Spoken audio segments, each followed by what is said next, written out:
এই সমগ্র ঘটনার জন্য দায়ী মমতা বন্দ্যোপাধ্যায়। একটাই আওয়াজ, দফা এক, দাবি এক, মমতার পদত্যাগ।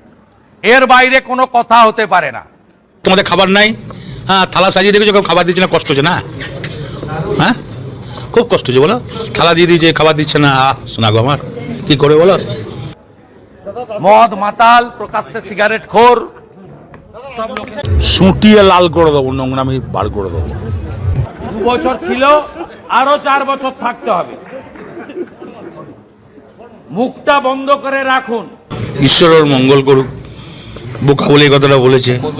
গোটা বাংলার মানুষ সবাই জেনে গেছে এই ঘটনার জন্য মমতা ব্যানার্জি দায়ী। এটাও বোকা, এটাও বোকা বলেই বলেছে, দোষ নাই। ইউপির মাল না কোথাকার মাল? মমতা বন্দ্যোপাধ্যায় ঈদের দিন নামাজ পড়তে গিয়েছিলেন। আপনি নিজের আপনার আচার আচরণ, কথাবার্তায় আপনি নিজে হিন্দু বিরোধী প্রমাণ করেছেন। আপনি ইউপির মাল না কোথাকার মাল? সুটিয়ে লাল করে দেবো, নোংরামি বার করে দেবো।